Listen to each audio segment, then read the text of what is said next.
Welcome to the Infuse Your Future podcast, where we bring together people and ideas who are making the world a better place. I'm your host, Dr. C.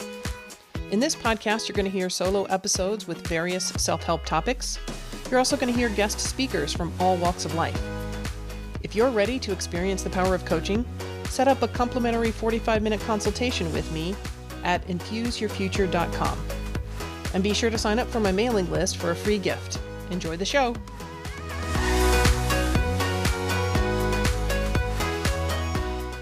So I'm excited to announce today's guest, Samantha De Mattos. She is an author, speaker, and an ADHD coach. And she goes into companies even and trains them in ADHD-friendly practices. Hi, Samantha. Hello. Thanks for the introduction. Yes, super happy to be here. Love talking about this stuff. Yeah, thanks for being on the show. So why don't you tell us a little bit about who you are and what you do and how you infuse the future? So, well, as you said, I'm Samantha De Mattos and I do a lot of ADHD coaching. Now, I fell into this. I didn't go out to be like, I want to be an ADHD coach. I wanted to be a coach because I really like talking to people about what they want to do with their lives. And I wanted to do career coaching, and I still do. But then I found out that I had ADHD. And went through this whole personal journey where I used to work in science in laboratories, and I had to leave that for what I now realize was undiagnosed ADHD. A few years after that, I tried out a few different careers. I actually went into teaching for a little bit, which is how I found out about all the ADHD stuff, because I taught in college level in the UK. So that's where I taught, and I taught marine science. As I kind of saw the students having their problems and it being kind of like, oh, the student's ADHD, I was just like, I do that. I was like, I do that too. And I hadn't really clocked until my partner said to me, babe, do you think you might have ADHD? And I was just like, oh my God. And then that put me into this absolute rabbit hole of finding stuff out. Now, luckily, I've got like a really supportive mum. And like when I told her everything, she was like, oh my God, darling, this is what was going on all along. You obviously have this. And it was really exciting, actually. I went to my doctor, talked to him about it. I also have a lovely doctor. And he put me on the process to be diagnosed. So when I found out, and when I had in January, I actually had the proper diagnosis. And it was kind of like whoa, cool, okay, brilliant. Now I know what I'm working with. And I talked about it on social media. And then I started getting all these people asking me about it. So I started becoming an ADHD coach just because people were asking me about it. And what I really decided in the end, what I wanted to do was help workplaces make things better. So tell me, when you were there teaching, what were some of the symptoms that people had that you thought, oh, these people are ADHD and I have that, so I'm ADHD. Tell us about the symptoms. So one of the first things that I realized was in schools and colleges in the UK now, students who've been diagnosed with ADHD or autism or various other things, they're allowed to just wear headphones, and it's to help tune out the thoughts that are just non-stop kind of chatting away. And that, now when I was working in the labs, I listened to some audiobooks while I was doing the kind of tasks that are a bit more repetitive, shall we say. I found it made my productivity increase massively. Other people started copying me doing that and then made mistakes because it didn't work for them like it worked for me. And then there was like this ban on like wearing headphones. And I can remember going to my boss and just saying to her, I don't know how to explain this, but I work better with the headphones on.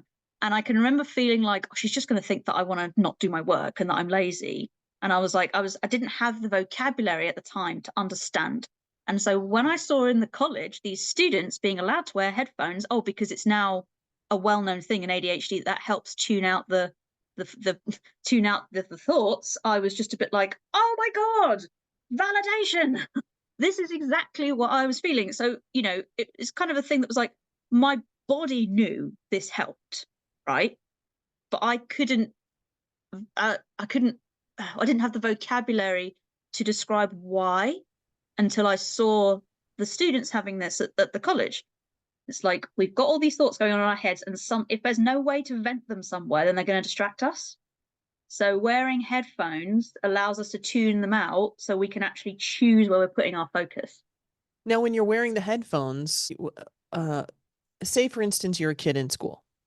Yeah. And you're supposed to be listening to people talking or a certain video. For instance, in your classes, when you were teaching and the kids were wearing the headphones, are they listening to music? Are they listening to something completely unrelated and somehow able to absorb what you're saying? What's going on when they're wearing the headphones and they're in a class? So it depends on the student, right? There's a phrase that says if you've met someone with ADHD, you've met one person with ADHD. It shows up in people in all these different ways, right? Now, for me personally, I put the headphones in when I'm putting my head down to like get on with stuff. So a lot of the students would do the same thing. They'd be told what to do. They'd then put the headphones on to get on with the task so that they can stay focused.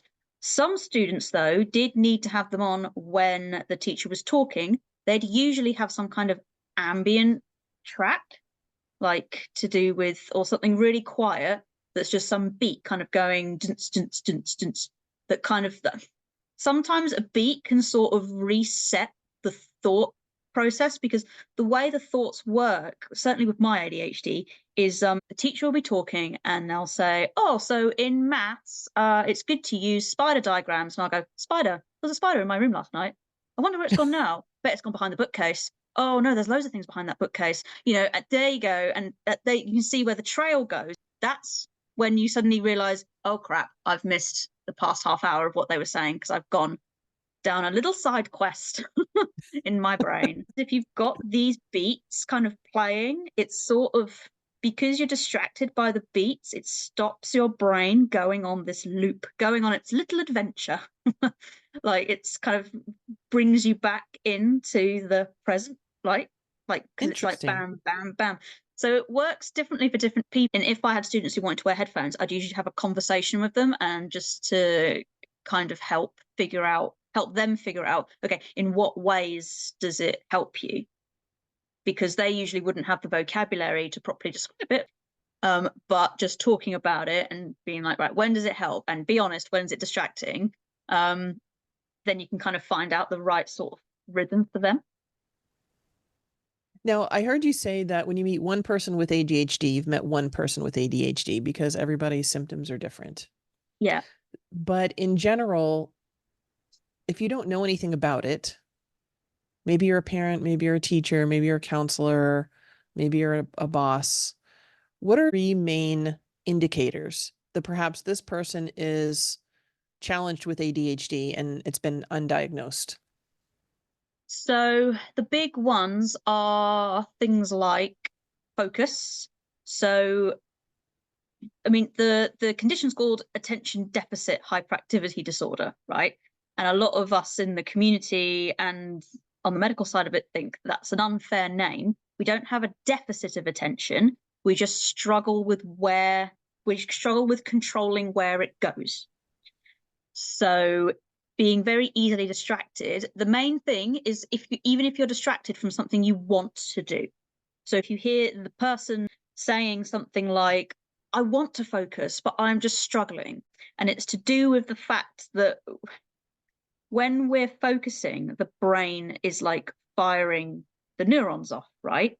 Usually neurons are fired in a rhythmic way. So it kind of is like, so it's going boom, boom, boom, boom, and they're kind of like focusing. But an ADHD brain, it might be going boom, boom, boom, boom, boom, boom, boom, boom, boom, boom, boom, boom, boom, boom. And so it can really kind of like turn you off to what's going on. Medication helps to regulate that way the neurons are firing. So yeah, so fascinating. Focus, particularly when the person is struggling to focus on something they want to do, that's a kind of big indicator, certainly for children. For adults, it's obviously easier to talk about because they've spent a long time in themselves, so able to discuss it. The other one is things like, so cleaning up, right? That's a real struggle for a lot of people with ADHD because it generally takes a lot of effort. And I hate cleaning. I hate it. I hate it so much. One of the main reasons I kind of got put onto the idea of ADHD is because I couldn't bear the idea of doing my washing up to the point that I'd sometimes curl into a ball and cry. Like, I live on my own.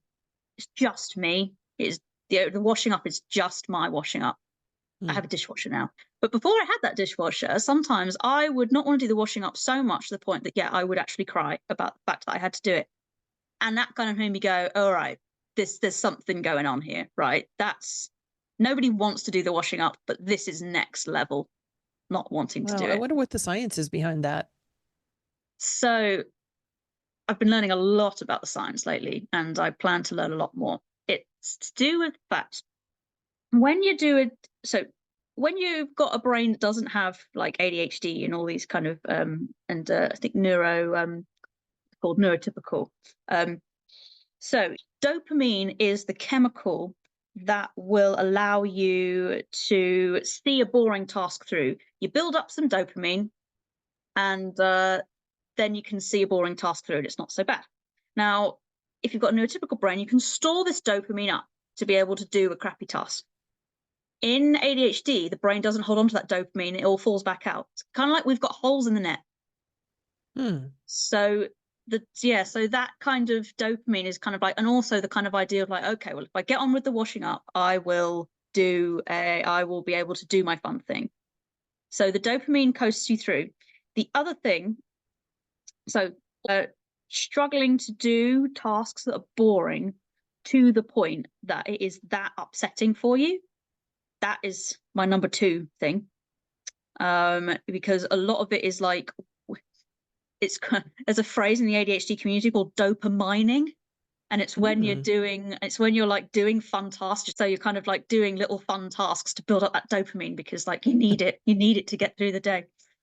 So yeah, that's my number 2 one. If you have someone who is struggling to do tasks that to them is boring. My third one is something called time blindness. This is a really common thing in ADHD. And what that is that those of us with ADHD really struggle to notice the passage of time, and to also notice how long a task is going to take, right? So one of the reasons I used to get so upset about doing the washing up was because for some reason my brain was convinced that that part of washing up was going to take my entire day up. That was it. The next 6 hours was going to be the washing up, and that was my whole day lost. Those are going to be some clean dishes. I know, right? For some reason, my brain was almost convinced that like, this is it. This is my life now. I have to do the washing up forever for the rest of my life. I can never do anything fun again, because we have this inability to understand time. Now, the reason for that is, I said about the neurons firing in a rhythmic fashion, but in ADHD they don't. It's part of the brain called the hippocampus, which fires these neurons regularly. Now that is our sense of time, because it goes rhythmically. It's almost like, I don't know how often it fires, probably milliseconds, but that rhythmic thing, it's like a metronome going tick, tick, tick, tick. So for people who don't have ADHD, this is going off rhythmically. You can tell the time. But if that internal clock is going tick, tick, tick, tick, tick, tick, tick, tick, tick, tick, tick, it completely throws off the balance of understanding the time passing. So that's another one. If you've got someone like a child or a teenager who really struggles with that, like they'll be doing something and then you'll just be like, you've been gone for hours, what are you doing? And they'll be like, I thought it was 20 minutes. And I had that in work before, where I started cutting these little labels out to put on the little our little test tubes, and we needed a bunch of them, so I just started cutting them out. I was cutting them out for 2 hours, and everyone was radioing around the lab to find out where I was. And then my boss eventually found me, and he was like, "What are you doing?" And I was like, "I'm cutting out the labels we needed." And he was like, "You've been like for 2 hours. What are you doing?" And I was a bit like, I didn't. I thought, what? And I looked at my watch and I was like, oh, I didn't realize time had passed. Now he didn't really believe me. He thought I was like, being lazy and trying not to work. And I just was like, there was nothing I could say to him that convinced him otherwise. And this is the problem a lot of ADHD people have at work, is the lack of knowledge about it makes people think, oh, they just don't want to work. They're just being lazy. when it's actually that my brain isn't firing in the same way as theirs, and I can't tell the passage of time. So those are my three big ones. Problems with focus, even on something you really want to do. Struggling to do boring tasks to the point that you're like crying about it. And the time blindness. That's fascinating. And I've never heard it described like that. I know a lot of times it's great to get a diagnosis and you feel good when it's diagnosed, and providers feel good when they can give a diagnosis, but then the real key is the treatment. So say you've been diagnosed with ADHD, or you finally found out that you have it, even if other people aren't diagnosing you with it. But in order to live life, you've got to be able to focus. You've got to be able to do boring tasks. You've got to be able to have some time awareness. So what's the solution? I mean, you're quite successful. You grew into an adult. So I did you've grow into an definitely adult. I did do that thing. That's a success, isn't it? I grew into an adult. There we go. Tick. so you've definitely mastered this to some level. So tell us, how do you overcome these things? Now, I'm not on medication yet. In the UK, there's a bit of a wait list for the diagnosis, and then there's a wait list for the medication, which I'm keen to try because why not? You know, if I don't like it and it doesn't work for me, I can always come off it. So I've got a lot of things that I now use myself, non-medical tasks, like just things around the house and processes that I use. So I've got something that I use for time blindness, which I think I have on my desk here. Yeah, it's right here. Not that you guys who are just listening will hear, but I've got this thing, which is my ADHD timer. Now, when I turn this timer on, everything goes red. So if I turn it up to 25, we've got red. It goes red up to 25, and then it will slowly get lesser. And I can visually see that. I can visually see exactly how much time I've got left on this timer. And that really helps because I can just glance over, see how much I've got left. So sometimes what I'll do is I will use this to say, right, you've got to focus on something now. Focus for 10 minutes, and then you can have 5 minutes scrolling on your phone. So, and that's called the Pomadoro technique. And it's the idea being that if you've got like a task, that you need to do, say you need to write out all your taxes. That is boring. It's boring for me anyway. Some people actually enjoy that, but it's boring for me. So the idea of doing that for me is completely overwhelming. I don't want to do it. Oh my God. So what I'll do is I'll engage this Pomodoro technique and be like, right, just 30 minutes where you do your work and then 15-minute break. Or like, if you desperately are struggling, you could do like 10 minutes of work, 20-minute break, 10 minutes of work, 20-minute break. That may sound like you might not get much done, but it's a hell of a lot more than the absolute zero amount of work you'd have done otherwise. So that's one of my methods. I also use this timer to help me track my time. If I'm doing something I find really fun and might get carried away with and forget the time, I'll set this at half-an-hour intervals so it beeps at me every half an hour. And I'm kind of like, oh, okay, half an hour's gone. And then the next beep goes off. I'm like, oh, okay, an hour's gone.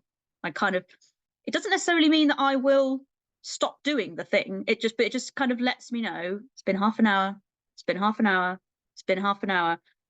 I let the timer do what my brain can't, right? So I just find ways to kind of help me track when the time's going on.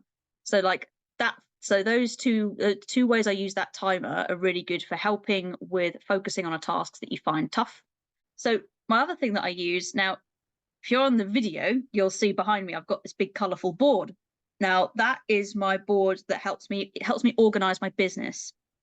A big thing with ADHD, in like, obviously, like I said, everyone's different, but generally speaking, a lot of people with ADHD are very visual. Out of sight, out of mind is a real problem if you've got ADHD.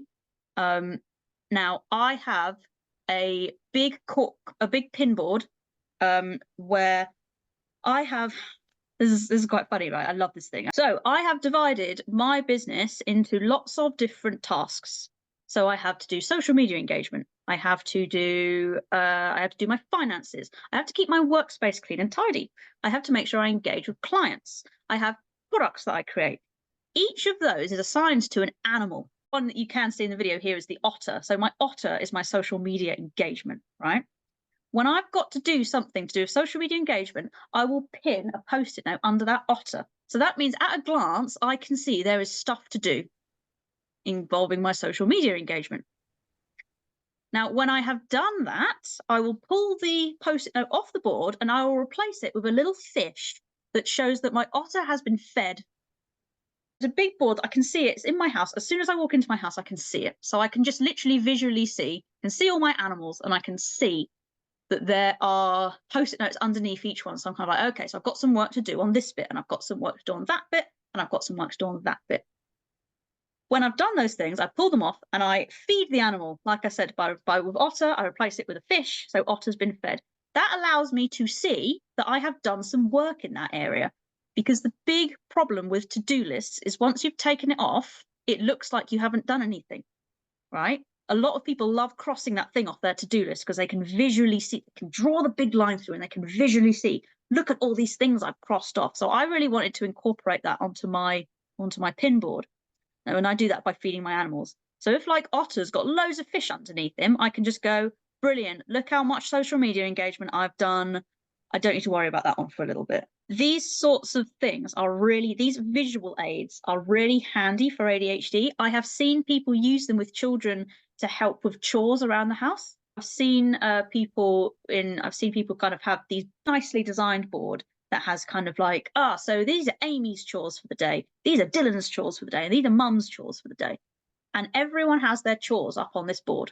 And then so it means you can see what you need to do.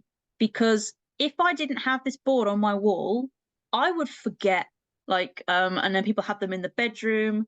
Like you can have sometimes people have like tick lists for their kids going out the door. And it's like, have I got my coat? Have I got my keys? And like you can like literally slide the thing across to go yes, yes, yes, yes, yes. If you've got like say like a 10-year-old of ADHD who's struggling to remember stuff, you just have them look at that board and they want to go, yeah, I've got my keys, yeah, I've got this, yeah, I've got that. Oh, my phone, yeah, I'd forgotten go and get the phone. And then they look at the board and go, I've got that, I've got that, I've got that, brilliant, off to school, right? Nice. So that's like those are, and they're really fun. They're really fun to make, and they can just solve everything. They can solve all these little problems. So it sounds like both of those can help both. So the ADHD timer really helps all three. It helps your time. It helps your focus. It helps reduce boring tasks. It helps time blindness. The vision board definitely helps with focus. If you make it cute and fun, like you being I know in previous conversations, you used to be a zoologist, or you are a zoologist still. And so making a fun board can certainly make tasks less boring, more fun, and I guess in a way control time. Yeah. By getting you more focused. Any other cool tools? I do have another one I use, and it's something I like to call clutter buckets.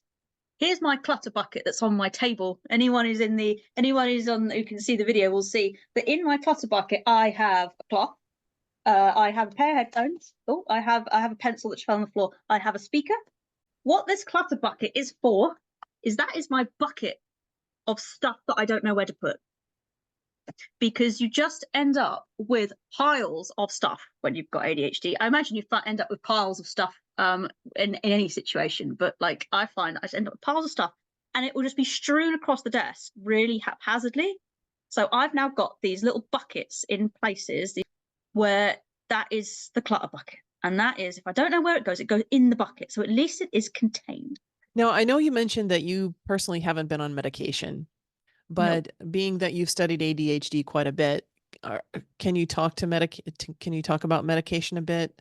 Is it helpful? If it's helpful, is it helpful for most people, a few people? Besides making your house more ADHD friendly, should people consider going on medication? It's definitely something you should consider, because it is a path. There's a lot of mixed opinions on medication. There's some quite extreme opinions of people kind of saying, oh, the government just want to medicate you so you're like everyone else, but you're not, you're special and you should embrace that and all that thing. There's merit to that. However, if you're really struggling, then the medication can be quite helpful. From what I've got a few friends on medication for their ADHD. It has not changed their personality and who they are at all. Has it helped them focus or? Yes, it has. So, I think the idea with and there are some medications that will do it. And the thing is, once again, the medication is going to be different for everyone, right? Like, it can, one of the people I know, actually my own personal coach, who's an ADHD coach, I know that she kind of has tried a few of the medications, and she said they didn't work for me. I didn't like how they made me feel. But then my branding photographer, who has ADHD, she said she loves her medication, like, and she wouldn't be without it. So it can be completely different, right? And it's different for different people. So a blanket statement of no, it doesn't work, or yes, it's great, is no good. If you want, it's worth trying, because you can always come off it if you want to. And it's got to really be up to the person. Even if it's a child, it's really got to, if they don't like who they've become on medication, then it's probably best to stop that child's medication and find alternative methods. So the good things that I've heard about the medication is that it can, what I said about the neurons firing, it can regulate those neurons, which can help with things like time blindness. People then sometimes get a little bit like, oh, but wait, who am I with or without the ADHD? What of my personality is the ADHD and what isn't? And I kind of like to say, with that, the way I've come to terms with it is kind of like, you get to choose who you want to be. A lot of your identity are the choices that you've made, not what you've been determined as. I kind of say, like, when you were in school, every student you were with was given the same subjects to study, right? But you still chose which ones you liked, and someone else chose which ones they liked. There are aspects of, if you've got ADHD, there are aspects of it that you will enjoy and aspects that you won't enjoy. Now, there are some people who love the thoughts going off in their mind all the time, right? And there are some people who hate it. Now, if you hate it and feel it really holds you back, then, having medication could really help, right? But if you really enjoy that, like, because I get a little bit like the idea of the thoughts all stopping, I get a little bit like, what? And what's in my brain? Nothing. What? That sounds boring. I'm really keen to try it to see what it's like, because maybe I'll try and go, oh, actually, this is really helpful. But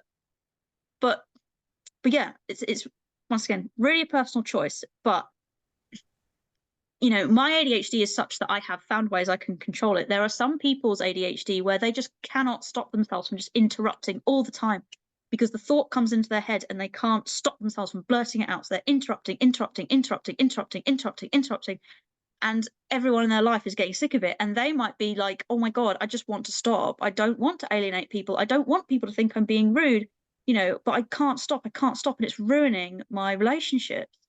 That person, I'd probably say, right, well, maybe you might want to go and try out the medication. I actually went to a talk the other day where there was a scientist, and he was talking about the medication. And he said how the thing is, there's not enough studies done yet. We are getting there, but in order to study ADHD, we need to do a lot of fMRI, functional MRI scans, and those are really expensive. So at the moment, a lot of the studies are on like 15 people with ADHD versus 15 people without. And that is not enough. We need to have like 5,000 people with ADHD versus 5,000 people without. We need to have that, makes it statistically significant. But there's just not a lot of funding yet to have that. We are going to get there. And I think he said that we're about maybe 5 years away from having a legitimate test where it can just be like, boop, boop, yep, you've got it. Kind of like a diabetes test. Have you ever heard of Daniel Amen and the Amen clinics? Oh, no, I don't think I have. I would definitely check him out. He's over here in the US. I don't know if the would you call them the fMRI scans? Yeah, functional MRI, fMRI. Yeah. I don't know if that's the same thing as his SPECT scans. He created this SPECT scanning, SPECT. But he does a lot on ADHD, and with his SPECT scans, he's trying to train any providers. One of his points was, in most other areas of medicine, providers have external tools like X-ray, MRI, CT scan, and they use those to confirm or back up their diagnoses or to get further information. Mm-hmm. In psychiatry, there was nothing like that. So he's trying to bring this in because he has literally studied thousands and tens of thousands of people and had their brain scans. And he works with the NFL, the National Football League, because a lot of Yeah. the people that have the brain damage are the football players, American football, I'm talking about, since you're in London. Yeah. Yes, American You know, football, where because you they can just only like get your to head careen slammed. into each other. Yeah. You can only get your head slammed into other people so many times before you have brain Yeah. damage, Yep. you know? So he's done a lot of, I haven't read extensively about the ADHD through him.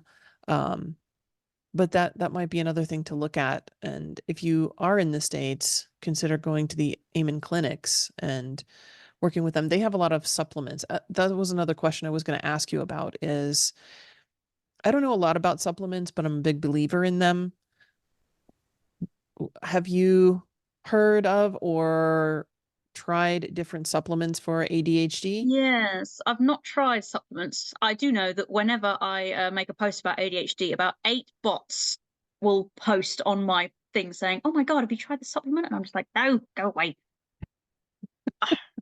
I'm He not. has a Yeah, Daniel I A. don't have any. I don't have any experience with the supplements. I don't know anyone who's. I also don't know anyone else who's tried the supplements. I get all the adverts for it. I'm a bit. I'm a bit hesitant with the supplements because of the way they're advertised to me. Now, one of the things that is going on a lot in the ADHD research side of things is the use of certain drugs. So, particularly the hallucinogenic type drugs that actually, when used in a controlled environment, have shown evidence that the brain can start to sort itself out and sort these neurons out that are firing. Now, there's a lot of really sound theory behind it, but obviously it's quite controversial. So Mhm. that's something that this doctor who I listened to the other day, that's something that they're working on to try and see like what's the benefits of this. It's like how a lot of the marijuana stuff is being studied more now to kind of aid in like medical recovery. And so there's kind of being a lot more looking at, okay, well, what about other drugs that are and have been considered illegal in the past?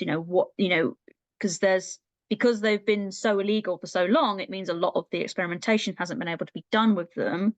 But the kind of lifting of the illegality of marijuana in some places has kind of enabled places to actually do a lot of research on them and actually find, oh, okay, so actually maybe in some controlled cases there are actually some good medical benefits. So there's a lot of research that's in its infancy that Mhm. is showing really good results. He also said that ADHD is one of the few kind of medical conditions where when you medicate people, they are often sorted. Their problems are sorted. Like, the people who stay on the medication often are just like, brilliant, I'm good. I'm good. This is great. They also found that most people come off the drugs after 5 years. And he said, now there's not a huge amount of research as to why. He said he's got his own personal opinions. Could be that people are just forgetting to take them 5 years later, or there's sound evidence that actually taking the drugs for that long has encouraged the brain to sort of rewire itself Mhm. into a way that's easier. And of course, he was saying like, now some people find that really uncomfortable, the idea of rewiring their brain. But then for some people who are like struggling, just like when I was crying on the floor, unable to do the dishes, right? There's no benefit to that, right? Now I've found ways around that now, but if to me, if I can take a drug that means that I will maintain my personality and who I am, but helps me do the stuff that's hard, great, I'm there. And if that can make it so that my brain can cope with those things better rather than just getting overwhelmed and going, I don't know where to start, and it's building up and up and up to the point that I have to throw my dishes away because now they're too moldy to eat, to ever be clean again, like which has happened before and is not an Well, like you uncommon said, thing. when you meet one person with ADHD, you've only met one person with ADHD because everybody is so different. Yeah. And therefore, though, the treatment will be different for each person, and everything is on a spectrum. So I'm sure there are a lot of people out there with ADHD that have either a mild case versus a serious case. A mild case, you're not going to need medication. A serious case, it could be the difference between living a life or being homeless or needy. Uh, if you want to get married, have a family, and have it be a relatively normal existence, then you might want to consider going on medication if that's your case, because there are so many different careers, and you may have found a career where it just works around your ADHD, even if it is severe. As you know, with every podcast, I love to give people a call to action at the end, something that they can do today, whether they have money or not, that they can improve their lives. So I'm wondering if you have something like that for us today. So yeah, I've got a couple of options. So my website, which is just www.samanthadematos.com. I've got I call it an ADHD specific one-on-one session, which is a one-off session. And I do it for quite a low price because I'm actually kind of using it to kind of gather kind of my own data really about what people's struggles of ADHD are. So I've got that on at the moment, and it's less than 100. It's less than, in fact, it's less than 50 quid, less than $50. So I've got that at the moment. I've got my own little course that is free, and it gets sent to your email address. And that is, I call it my instincts course. But what that does, that helps you to get kind of back in touch with who you really are. And I find that's really useful for anyone who's got ADHD, because a lot of it is the whole, oh my God, well, what's the ADHD and what's me? I don't know anymore, but really it's a combination of all these things that have happened to you throughout your life, right?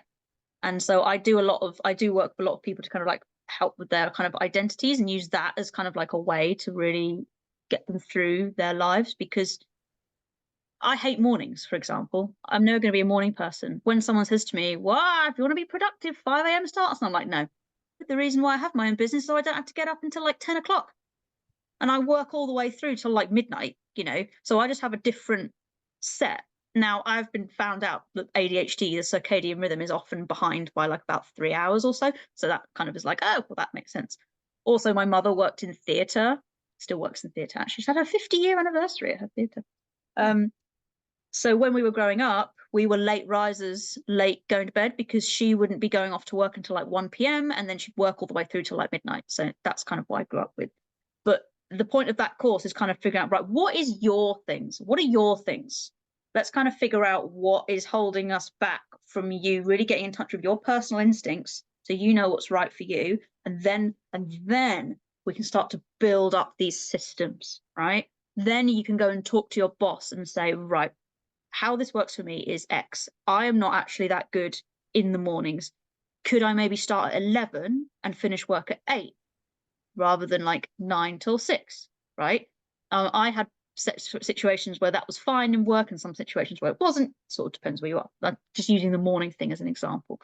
But that's a free option, which is on my website under Instinct course.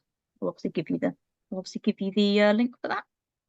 So the free option is to go over to her website, see the link below in the description, and sign up for her Instinct. Is it a course?